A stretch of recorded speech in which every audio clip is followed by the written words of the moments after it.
बिस्मिल्लाहिर्रहमानिर्रहीम। अस्सलाम वालेकुम नाज़रीन, मैं हूं MSJ और मेरे साथ मौजूद हैं एस्ट्रोलॉजर मलिक महबूब साहब। सर कैसे हैं आप? ठीक हैं शुक्र है। आप बताएं कैसे हैं सर।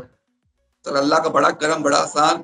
रबीउल अव्वल का महीना है, 12 रबीउल अव्वल भी आने वाला और इसी मंथ चांद ग्रहण लगने वाला है। कैसे देखते हैं ओवरऑल इस मंथ को और चांद ग्रहण के असरात इमरान खान के जायचे पर? सर ओवरऑल मंथ तो काफी जो है पॉलिटिकल डिस्टर्ब रहने वाला है। मैंने आपको पहले भी कहा था। और ये चांद चांद ग्रहण जैसे ही सन मूव होगा नेक्स्ट हाउस में, वहीं पे आपका चांद ग्रहण भी लग रहा है पाइसेस में। मतलब 2 दिन बाद, मतलब उस हाउस में तो नहीं है लेकिन वो पाइसेस में चांद ग्रहण लग रहा है। तो जिस किसी के भी असेंडेंट में, स्पेशली वो पाइसेस मतलब असेंडेंट है, उसके ऊपर इसके बहुत ज्यादा असरात होंगे।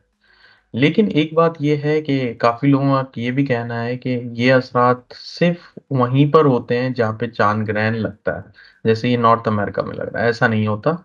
ये दुनिया के हर आदमी, जो भी शख्स है दुनिया का, उसके ऊपर लगेगा। लेकिन इसके इफेक्ट कम होते हैं। अगर चांद ग्रहण नॉर्थ अमेरिका वगैरह में लग रहा है तो आप यूं समझ सकते हैं कि एशिया वगैरह में असरात कम होंगे, लेकिन होंगे। तो अब अगर हम बात करते हैं कि खान साहब के चार्ट पे, तो उनके 4th हाउस में लग रहा है, जो कि बिल्कुल ऑपोजिट है 10th हाउस के। तो मुझे ऐसा लगता है कि डेफिनेटली इनके मामलात, कैरियर रिलेटेड, पॉलिटिक्स वगैरह जो भी है, उसमें बहुत चेंजेस आने वाली हैं। और ये आपको बड़ी जल्दी, मतलब अभी से ही सुनाई दीजिए दे दी आएंगी, मतलब एक आधे हफ्ते में, कि इनके हालात में बहुत ज्यादा तब्दीली आ रही है। और तब्दीली इन सेंस इनके फेवर में ही आएगी, जैसे मैंने आपको कहा है। और जो गवर्नमेंट है, उनके जो उन्होंने जो हल्फ उठाया था, उसके बहुत ही डेंजरस हाउस में ये, मतलब चांद ग्रहण लग रहा है। 8th हाउस है। 8th हाउस डेथ का हाउस होता है, मतलब खुदा ना खास्ता ऐसे डेथ नहीं है। मतलब हम कंसिडर करते हैं कि उस हाउस में सारे हिडन प्रॉब्लम्स क्रिएट होना शुरू हो जाते हैं। किसी भी 8th हाउस में, किसी भी शख्स के 8th हाउस में अगर ये चांद ग्रहण लगता है तो ये काफी डिफिकल्ट होता है। तो इसी तरह गवर्नमेंट के लग रहा है 8th हाउस में, तो ये एक मेजर ट्रांसफॉर्मेशन का भी पीरियड है। मतलब उनकी जो गवर्नमेंट में, जो मैंने कहा था कि आपके इनके काफी जो क्यादत के लोग हैं वो छोड़ के जाएंगे। तो आप बस मैं हेड्स अप दे रहा हूँ आपको कि अब ये न्यूज़ भी आपको बहुत जल्दी मिलती हुई दिखेगी। तो ये कुछ असरात हैं कॉमनली। अलबत्ता मुझे ऐसा लगता है कि इस चांद ग्रहण के करीब करीब पाकिस्तान में, मुझे लगता है कि खुदा ना खास्ता कुछ कुदरती आफात का बहुत डर होगा। क्योंकि ये भी पाकिस्तान की कोई अच्छे हाउस में नहीं लग रहा। पाइसेस 12th हाउस होता है नॉर्मली, एंड होता है, मतलब हर स्टार का जो एंड होता है वो 12th हाउस पे होता है। तो 12th हाउस में लगने की वजह से मुझे ऐसा लगता है कि ये आने वाले दिन, या यूं कह सकते हैं 15 दिन स्पेसिफिकली, काफी क्रिटिकल रहने वाले हैं हर मामले में। आप मौसम से लेके, बैरूनी हालात से लेके, इंटरनल कंडीशन से लेके, पॉलिटिक्स लेके, काफी डिस्टरबेंस होने वाली है पाकिस्तान में। पाकिस्तान में आप कह रहे हैं काफी डिस्टर्बेंस होने वाली है। कल जल्जला भी पाकिस्तान में आया, आगे चांद ग्रहण पे भी आप कह रहे हैं कोई कुदरती आफत आ सकती है। तो थोड़ी सी बात अगर खान साहब पे करूं तो चांद ग्रहण के असरात खान साहब के जायचे में बड़ी तब्दीलियां लेके आ रहे हैं। क्या कहीं मिलिट्री कोर्ट में ट्रायल पे जा रहे हैं? मिलिट्री कोर्ट ट्रायल होगा? कुछ लोग कह रहे हैं कि जी ट्रायल तो होगा, वो फैज हमीद साहब इनके खिलाफ वादा माफ गवाह भी बनेंगे। आप ऐसे ही देखते हैं ट्रायल होगा मिलिट्री कोर्ट में? सर पाकिस्तान का मसला ये है कि अभी वो धुआं देख के बोलते हैं आग लग गई। वो धुएं को नहीं पहचान रहे कि धुआं निकल कहाँ से रहा है, ये वो नहीं है। और पाकिस्तान में ऐसे हालात बनेंगे आगे चल के भी, कि ऐसी बहुत सी अफवाहें आएंगी कि अब ये होने वाला है, अब वो होने वाला है। जैसे अभी आप, वो आपके अजीम लीडर को भेज रहे थे लंदन, तो मैंने आपको कहा था मुझे नहीं लगता कि वो जाएंगे अनटिल अनलेस उनकी वाकई हालत खराब ना हो। तो ये अफवाहें चलती रहेंगी। लेकिन अलबत्ता मिलिट्री कोर्ट वाला अगर मामला आ गया, मैं आपको अभी से वापस से बता रहा हूँ, तो मैंने जैसे कहा है पहले भी, इनके पास बैरूनी ममालिक की ताकत है इनको बाहर निकालने में। ये कोई बड़ा मसला नहीं है अभी। अब खान साहब के वो सितारे नहीं रहे कि वो एक आधा साल मजीद जेल में गुजारे, ऐसा कुछ भी नहीं। तो अगर ये सितंबर नहीं तो अक्टूबर नवंबर में उम्मीद है निकल आएंगे। लेकिन जैसे मैंने कहा है, मुझे बहुत उम्मीद है कि सितंबर में इन आपको कोई गुड न्यूज़ मिलने वाली है। स्पेशली ये चांद ग्रहण के बाद तो मामला बहुत सरगर्म हो जाएंगे सर। मतलब आप कह रहे हैं चांद ग्रहण के बाद खान साहब के मामला मजीद उनके लिए आसानियां पैदा हो जाएंगी। अब उनकी रिहाई की तरफ चीजें जा रही हैं, बल्कि कैद की तरफ चीजें नहीं जा रही। बिल्कुल सर, ऐसी ही बात है। हाँ, अलबत्ता ये है जो उनकी पीटीआई की क़यादत पे भी मैं एक बात कर लूँ, काफ़ी लोग पूछ रहे थे। तो जो इनकी क़यादत है ना, वो अभी भी ज़रा नरम-गरम रहेगी, क्योंकि उनके हालात अभी सुधरे नहीं हैं। उधर थोड़ा ट्रबल रहने वाली है सर। सर क्यादत जिस तरह ट्रबल रहने वाली है, मुझे लगता है कहीं क्यादत ये तो नहीं चाह रही कि खान साहब जेल में रहें, कोई ना कोई ऐसी हमाकत करते रहें जिससे खान साहब की रिहाई में मजीद देर होती रहे, ताकि जो उनकी सियासत चमक रही है वो चमकती रहे। सर वो आपने मेरे मुंह की बात पकड़ ली है, बात यही है और होता भी यही आ रहा है। एक्चुअली होता यही आ रहा है कि इनकी क़यादत ने इतने ब्लंडर मारे हैं, इतने ब्लंडर मारे हैं, और ना चाहते हुए भी खान साहब के ऊपर इल्ज़ाम बना देते हैं। और जो ये अभी आने वाला, जैसे मैंने आपको कहा था कि हमने कहा था ये जलसा तो बड़ा हिट हो गया है, तो मैंने आपको उस वक़्त भी कहा था मुझे ये इतना फ़ेवर में जाते हुए नहीं दिख रहा जितना मतलब सुनाई दिया था, या ये बोला था बहुत बड़ा जलसा हुआ, उसका उल्टा रिएक्शन हो गया। तो वो भी एक तरह से एक धब्बा सा लग जाना या किसी तरीके बैक कर जाना उसको। तो अभी जो मामलात हैं इनकी क़यादत से लेके इनको थोड़ा-सा डिफ़िकल्टीज़ मिलेंगी खान साहब को, क़यादत को लेकर। तो प्रॉब्लम इनकी क़यादत में है।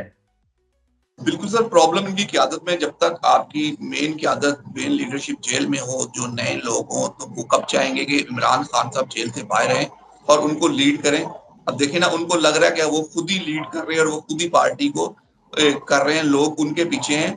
अब आपने अली अमीन गंडापुर को बहुत खतरनाक खिलाड़ी कहा था, उन्होंने कुछ ऐसी बातें की जिससे पीटीआई मजीद अब माफिया मांगने से सफाइयां देने पे आ चुकी है, कि उनके लीडर आगे अली अमीन गंडापुर की चीजों की सफाइयां दे रहे हैं। थोड़ी सी बात करें इसी चांद ग्रहण की, ये चांद ग्रहण के असरात शहबाज शरीफ पर कैसे देखते हैं और मरियम नवाज पर कैसे देखते हैं? सर इनके जो चार्ट है ना, इनके ऊपर जो मेजर इफेक्ट आने वाला है, यूँ समझिए कि चाँद ग्रहण पे तो नहीं आएगा, लेकिन अक्टूबर-नवंबर में आने वाला है। लेकिन डेफ़िनेटली ये जो चाँद ग्रहण होते हैं, किसी भी इवेंट को ट्रिगर करने के होते हैं। आप किसी की भी लाइफ़ में देख लेंगे ना, आपके अड़ोस-पड़ोस, ये आप देखिएगा कि इन 15 दिनों में कोई मामलात ऐसा ट्रिगर हो जाएगा, जैसे वो बोलते हैं ना इंजन स्टार्ट हो जाता है। तो ये इंजन स्टार्ट करने को या ट्रिगर करने वाले ये मामलात होते हैं, और ये बड़े क्रिटिकल पॉइंट होता है। स्पेशली उन लोगों के लिए होते हैं जिनके चांद ग्रहण जहां पे लग रहा है उस डिग्री के ऊपर उनके प्लैनेट हो। उनके लिए ये जो मामलात होते हैं ना, बहुत ज्यादा एकदम से एक्सेलरेट हो जाते हैं, और उनके लिए ट्रबल या फायदा, ये नहीं है, जरूरी नहीं है चांद ग्रहण के बुरे ही असरात होते हैं, अच्छे भी होते हैं। तो उसके अकॉर्डिंगली चार्ट या अकॉर्डिंगली डिग्री, जैसे खुदा ना खास्ता कोई काफी बीमार है, आप ये भी देखिएगा कि खुदा ना खास्ता कोई बीमार है, वो चांद ग्रहण के बाद उसको या तो कुदरती निजात मिल जाती है, या वो सेहतयाब होना शुरू हो जाता है। तो ये चीज़ें आप ज़रा अपने नोटिस में भी रखिएगा, और मैं कहता हूँ आप नाज़रीन से भी कि आप ये चीज़ों को ज़रा नोटिस करें और कमेंट में भी बताएँ कि ये वाक़ई चीज़ें होती हैं।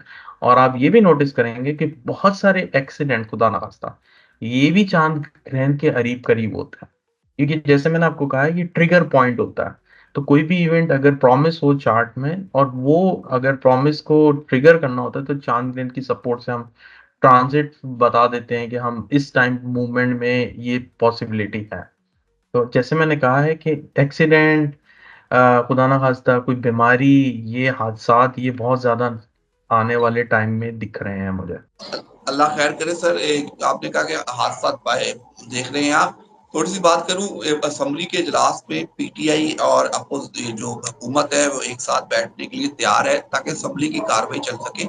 जिस तरह पीटीआई के लोगों को असेंबली से उठाया गया, उसकी मजम्मत भी हो रही है, तमाम जमातों ने मजम्मत की है। कैसे देखते हैं किसी एक टेबल पर बैठ के, मुज़ाकरात की टेबल पर बैठ के, पीटीआई को बहुत मौके मिले साथ बैठने के, हुकूमत मुज़ाकरात के लिए तैयार भी थी, लेकिन पीटीआई की मेन क़यादत तैयार नहीं थी। किसी न किसी तौर पे अगर वो टेबल पे बैठते तो इमरान खान शायद कब के जेल से बाहर आ चुके होते। लेकिन अब इस टेबल पे चाहे असेंबली की कार्रवाई के तौर पे बैठ रहे हैं, क्या इससे मजीद चीजें राहें हमवार होंगी, रास्ते निकलेंगे? सर देखिए, मुझे ऐसा लगता है कि जो मैं वापस से वही बात बयान कर रहा हूँ कि जून जुलाई, अगर मैं मिस्टेक नहीं कर रहा हूँ, तब मैं आपको ये बोलता था कि ये मुज़ाकरात का टाइम है, ये आप जो है अगर कोई भी इख्तलाफात है उसको ख़त्म किया। इस वक्त मुझे नहीं लगता कि इनकी क़यादत ये कोई मुज़ाकरात के ऊपर एंड अप कर जाए। अलबत्ता ये है, ये स्टोरी हो सकती है ज़रूर कि एक ड्रामा क्रिएट कर रहे हों या किसी तरीके से दिखाना कुछ और चाह रहे हों और पर्दे के पीछे कुछ और हो रहा हो। ये पॉसिबिलिटीज़ हो सकती है, लेकिन मुझे ये इस टाइम पे मुज़ाकरात नहीं लगता है। अगर वो मुज़ाकरात पे आ जाते हैं तो मैं यही कह रहा हूँ कि वो एक ड्रामा क्रिएट कर रहे होंगे कि लोगों को ये दिखाया जाए जी मुज़ाकरात हुए हैं, जिसकी वजह से खान साहब बाहर आए। लेकिन मुझे अभी मुज़ाकरात का टाइम नहीं दिख रहा है इनका। मतलब आप कह रहे हैं मुज़ाकरात का वो टाइम गुज़र चुका है, हाथ से निकल चुका है, अब मुज़ाकरात नहीं है, अब तो खान साहब के सितारे इतने मज़बूत हैं, उन्होंने खुद जी। तो ऑटोमैटिकली जेल से बाहर आना है, टाइम अब उनका ओवर हो चुका है, अब वो जेल से बाहर आने का टाइम है। Sir thank you so much, and पे कोई मैसेज हो तो ज़रूर शेयर कीजिएगा। जी, मैसेज यही है, मैंने जैसे आपको कहा है कि इस दौरान में ये जो चाँद ग्रहण आ रहा है, इस दौरान में 15 दिन पहले, 15 दिन बाद सदका खैरात करते रहें और कोशिश करें कि अगर आप बाहर जाते हैं, किसी सफ़र पे जाते हैं, तो अपना और गैरों का बहुत ख़्याल रखें, क्योंकि इसमें हादसात का बहुत ज़्यादा खर्चा होता है। Sir thank you so much, मुझे और मलिक महबूब साहब को दीजिए इजाज़त। अल्लाह हाफ़िज़।